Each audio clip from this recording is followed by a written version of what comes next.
Hoje, no Legado da Cor, você vai conhecer a história de uma menina que entrou em uma escola pública de São Paulo sem imaginar que, em poucos dias, sua coragem mudaria o destino de todos ali dentro.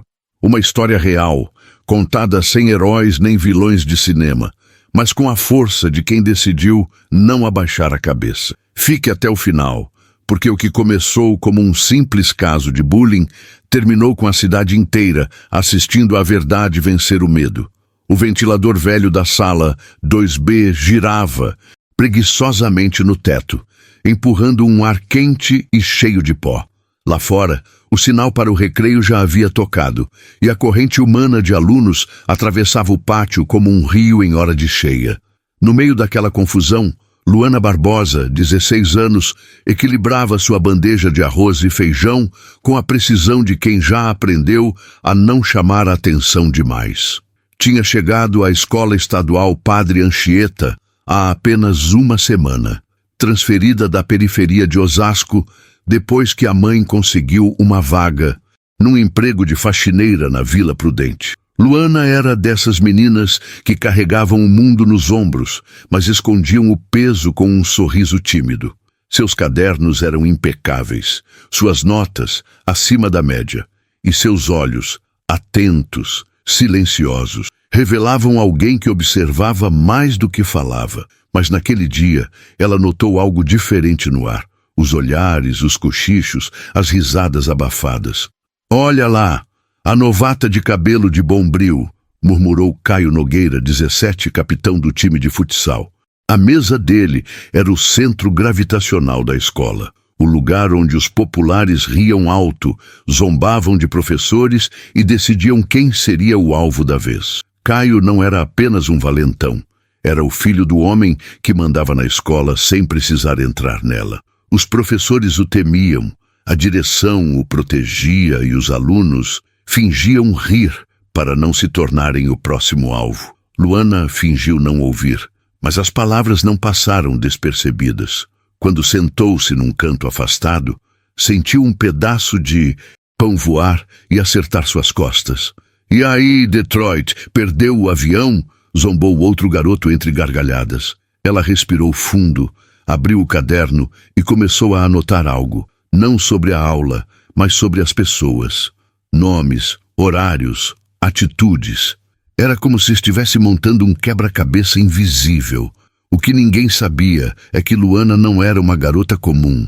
2 anos antes, seu irmão mais velho, Júnior Barbosa, havia morrido em circunstâncias nunca explicadas. Uma suposta briga entre alunos em outra escola da rede estadual. O boletim de ocorrência dizia acidente, mas as fotos mostravam hematomas incompatíveis com uma queda. O caso foi arquivado em menos de um mês. Desde então, Luana carregava uma promessa. Ninguém mais humilharia um dos seus sem resposta. Naquela terça-feira, o incidente que marcaria o início de tudo aconteceu na cantina. Caio e seus amigos haviam decidido dar uma lição na garota nova. Enquanto ela esperava na fila, um dos rapazes passou e esbarrou propositalmente, derrubando o suco na blusa dela. A gargalhada foi geral. "Cuidado, hein, Caio? Vai manchar o uniforme da princesa da favela." Ela olhou para ele, imóvel, os olhos fixos. Nenhuma palavra, nenhuma lágrima, apenas o olhar.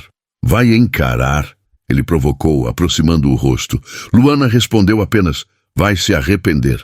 Antes que alguém reagisse, Caio tentou segurar o braço dela, torcendo como quem quer exibir força. O que veio a seguir pareceu saído de um filme, um movimento rápido, preciso, e o rapaz caiu no chão com um grito.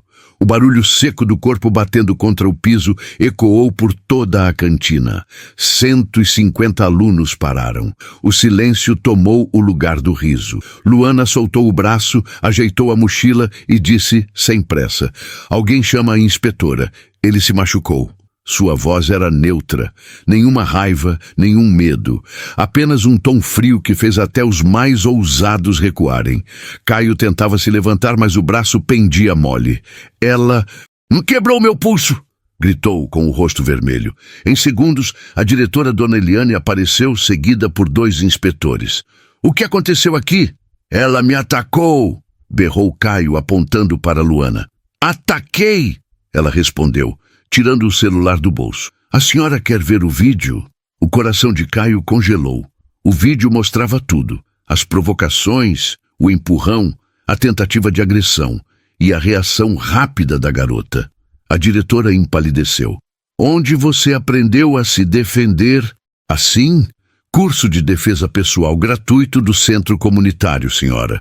A resposta veio simples, mas carregada de algo mais profundo. Planejamento.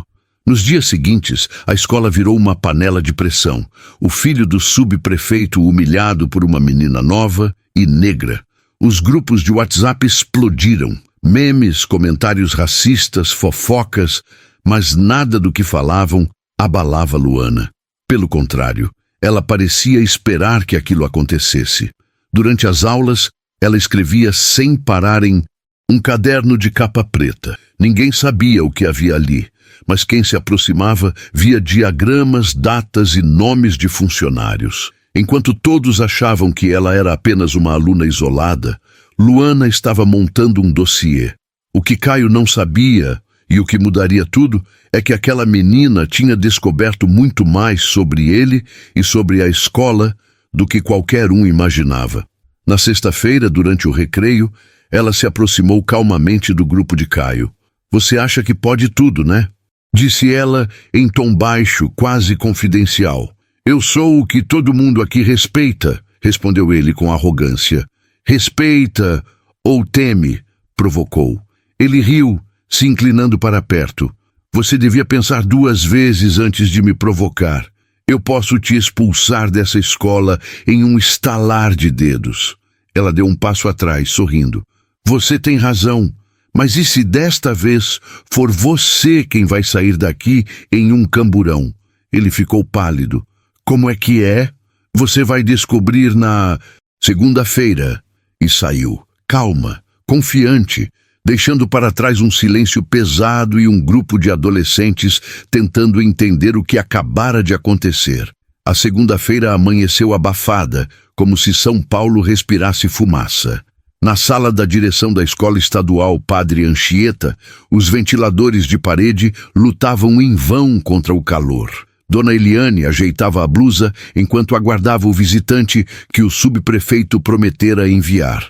Alguém para resolver aquele escândalo da cantina. Ela não sabia se temia mais o pai de Caio ou a repercussão daquilo que já havia se espalhado por toda a escola. Do lado de fora, Luana caminhava pelo corredor com passo firme. O cabelo preso num coque alto, o uniforme impecável, o mesmo olhar calmo de sempre. Quem a via assim não imaginava que, durante o fim de semana, ela havia reunido 3 ex-alunos expulsos injustamente da mesma escola. Todos tinham uma coisa em comum. Tinham enfrentado Caio e seu grupo, e perdido. Um deles, Rafael Mendes, havia sido acusado de furtar um celular que mais tarde apareceu no armário do próprio Caio. Outra, Bianca Cruz, foi suspensa por indisciplina após denunciar insultos racistas nas redes sociais.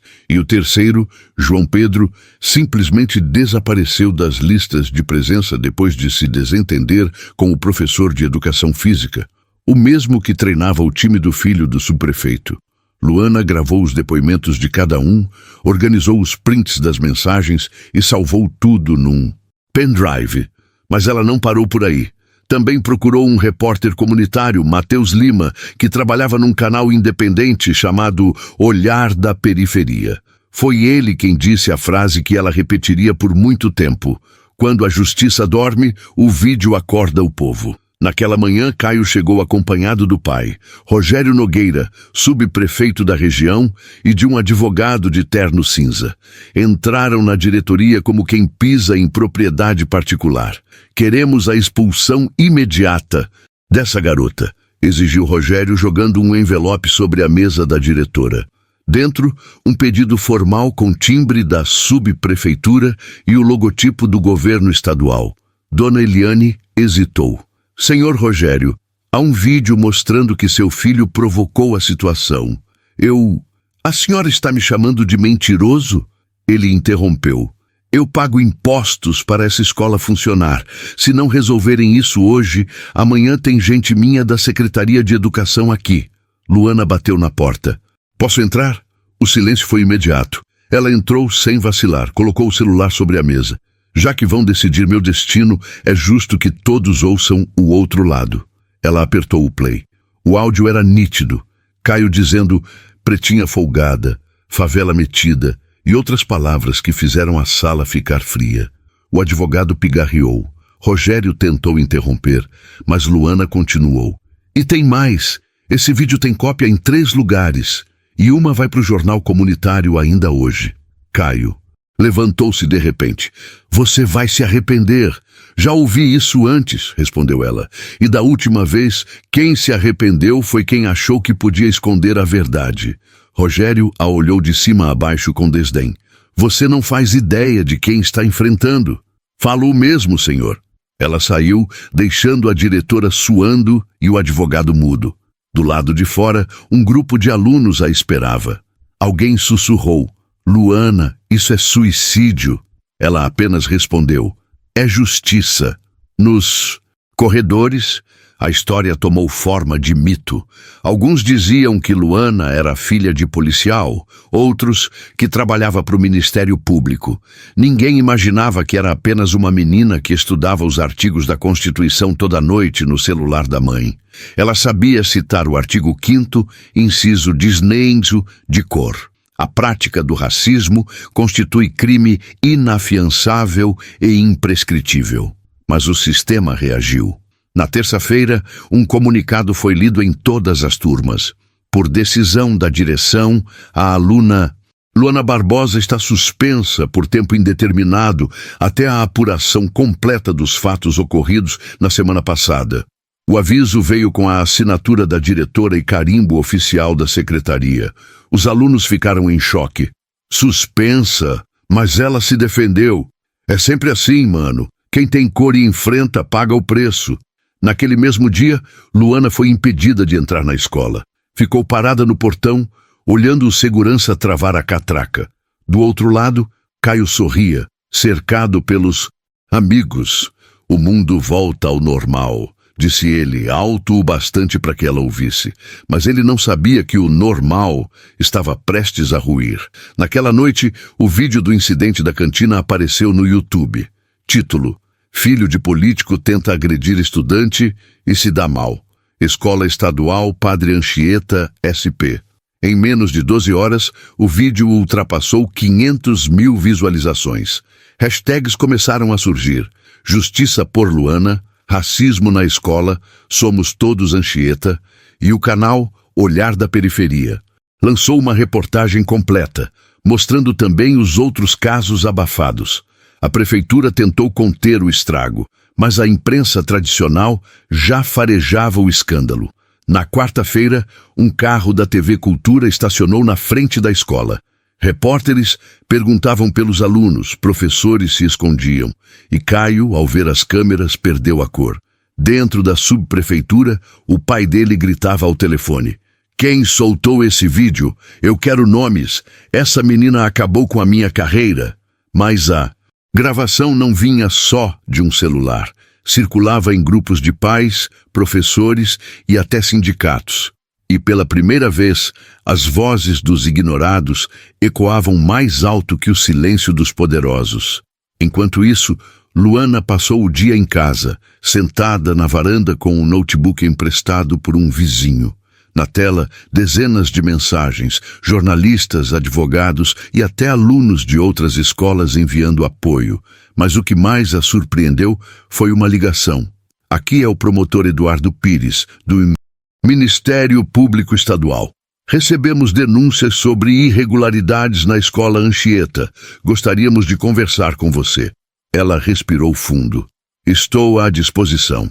2 dias depois, a promotoria abriu um inquérito sobre assédio moral, racismo e favorecimento dentro da escola. A diretora foi afastada. Professores foram chamados a depor. E no pátio, alunos começaram a usar fitas pretas no braço em solidariedade à colega suspensa. Mas Caio ainda não havia aprendido a lição.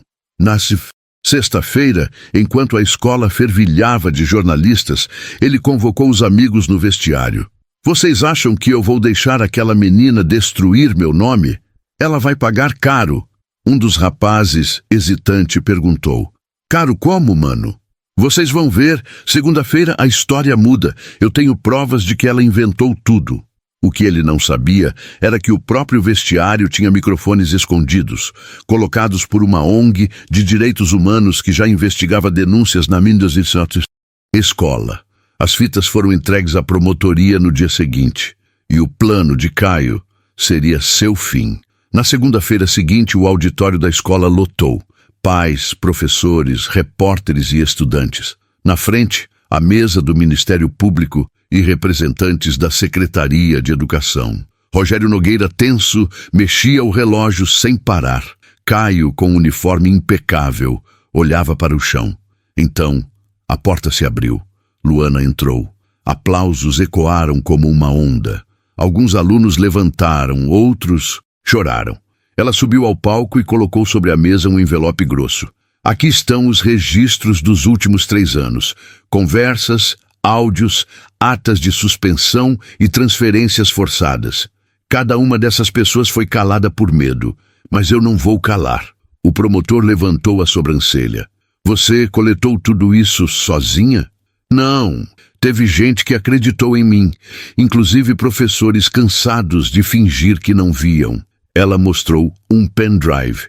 Aqui está o áudio do vestiário. Gravado sexta-feira, Caio planejando inventar provas falsas contra mim. O silêncio se instalou. O promotor apertou o play. A voz de Caio encheu o auditório. Ela acha que ganhou, mas eu ainda tenho contatos. Meu pai resolve tudo. Vai ser expulsa de qualquer jeito. Murmúrios começaram. Professores se entreolharam. Pais gravavam tudo. Luana, firme, concluiu. Eu não vim aqui para humilhar ninguém. Vim para mostrar que a cor da pele não define o tamanho da coragem. Meu irmão morreu por causa de um sistema que protege quem tem sobrenome. Eu só não deixei que se repetisse.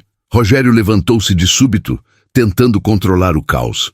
Isso é uma armação. Essa garota está manipulando todos. Mas o promotor respondeu seco. Senhor, sua voz também está nas gravações. Os agentes da corregedoria entraram. Em minutos, Rogério Nogueira foi conduzido para fora, sob gritos e vaias. Caio, em choque, tentava argumentar. Eu só seguia ordens. E é exatamente por isso que o país não muda, respondeu o promotor. Luana permaneceu de pé, respirando devagar. Não havia sorriso nem triunfo, apenas alívio. Na saída, Mateus, o repórter do Olhar da Periferia, se aproximou. Você tem ideia do que acabou de fazer? Ela deu de ombros. Eu só fiz o que prometeria para o meu irmão. Ele sorriu. Pois acabou de abrir a maior investigação sobre racismo escolar do Estado. O vídeo da audiência viralizou. Em 48 horas, Luana Barbosa virou símbolo nacional de resistência estudantil, mas ela recusou entrevistas, prêmios e convites. Preferiu voltar à rotina, sentar-se na mesma carteira com o mesmo caderno de capa preta. No alto da lousa, alguém havia escrito com giz branco: A verdade venceu. Ela apagou, sorriu e escreveu outra frase: A luta continua. O sol daquela terça-feira parecia diferente. Não apenas pelo calor, mas pela sensação de que alguma coisa havia mudado, mesmo que silenciosamente, nos corredores da Escola Estadual Padre Anchieta. Pela primeira vez em meses, os alunos chegaram cedo, conversando baixo, evitando as piadas costumeiras. A notícia sobre a prisão do subprefeito e o afastamento da diretora havia saído em todos os jornais. As manchetes estampavam o rosto de Luana ao lado de frases como estudante denuncia racismo e corrupção em escola pública de SP e Justiça abre investigação sobre favorecimento e abuso de poder em unidades estaduais.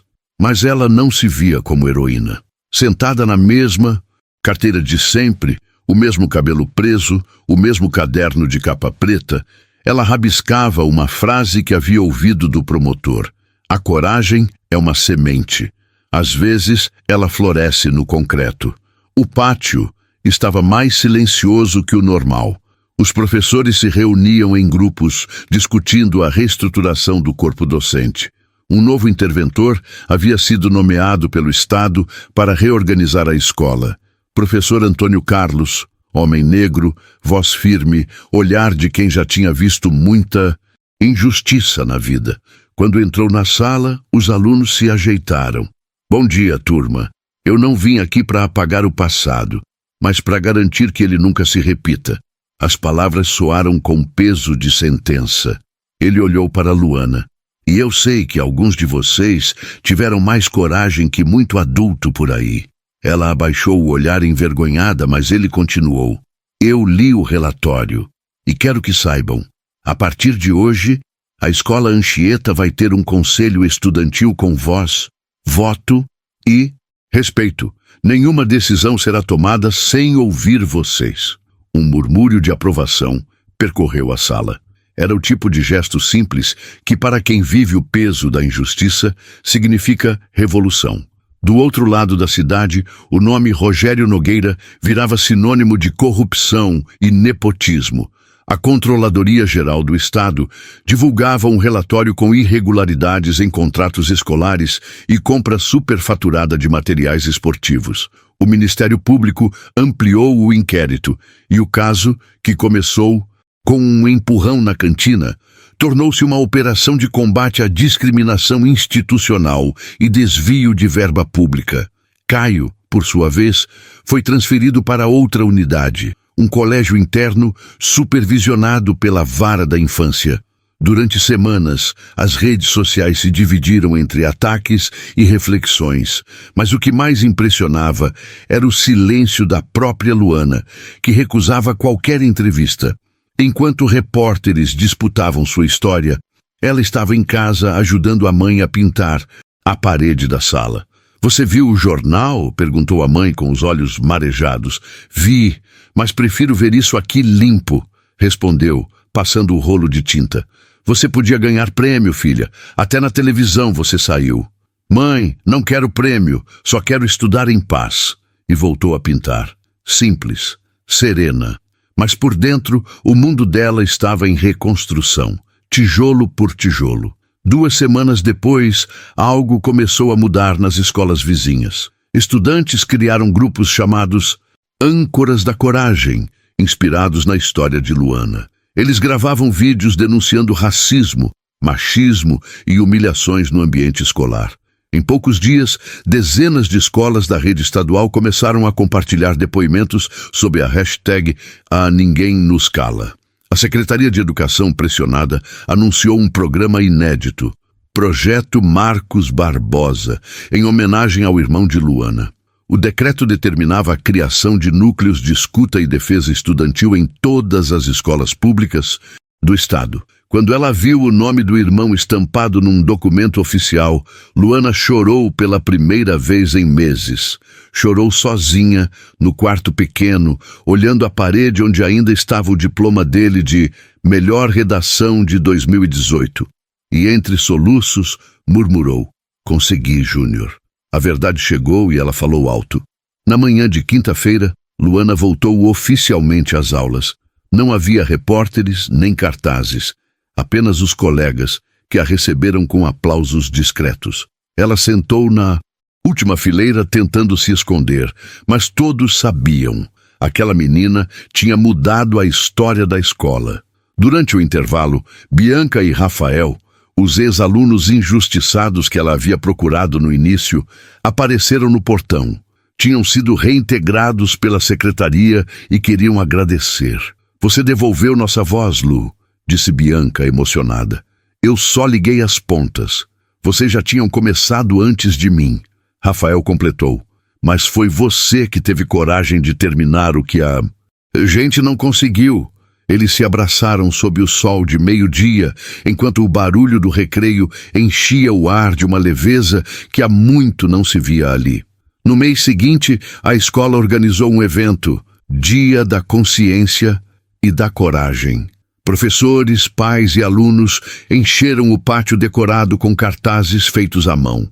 No palco, o novo diretor, o promotor Eduardo e até representantes da imprensa comunitária.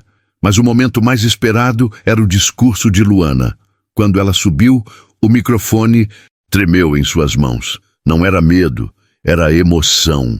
O silêncio era absoluto. Eu nunca imaginei estar aqui. Quando tudo começou, eu só queria estudar tranquila. Mas aprendi que o silêncio também é escolha. O silêncio de quem vê e não fala é o cimento do preconceito. E cada piada, cada empurrão, cada olhar de desprezo é um tijolo nesse muro que separa a gente. Ela respirou fundo. Mas esse muro caiu. Não porque eu sou forte. Eu tremi, chorei, duvidei. Caiu porque cada pessoa aqui decidiu olhar para a verdade e não desviar o olhar. O que aconteceu comigo não é uma história triste. É um recomeço. E eu quero que esse recomeço seja de todos. Dos que apanham, dos que se calam. E dos que ainda acham que coragem é coisa de herói. Coragem é coisa de gente comum. Aplausos, longos, sinceros, cheios de lágrimas e orgulho. Os professores choravam, os alunos gritavam o nome dela e o promotor apenas observava, com um sorriso discreto, consciente de que testemunhava algo maior que uma denúncia, uma transformação cultural. Mas nem tudo seria simples. 2 semanas depois, a defesa de Rogério Nogueira tentou anular as provas, alegando gravação ilegal. A imprensa voltou a cobrir o caso, tentando reacender o escândalo. O país, dividido entre apoio e ceticismo, assistia às audiências pela internet. No tribunal, o juiz perguntou a Luana: por que gravou? Porque ninguém acreditaria em mim se eu só contasse. E o que a senhora espera desse julgamento? Ela ergueu o rosto. Não quero vingança. Quero que a lei funcione para todos, até para quem acha que está acima dela. A sentença foi lida no fim da tarde. Rogério Nogueira, condenado a 9 anos por corrupção, fraude e obstrução de justiça. Caio Nogueira, 3 anos de reclusão em regime socioeducativo. A antiga diretora, inabilitada para cargos públicos por 10 anos. Luana ouviu tudo em silêncio.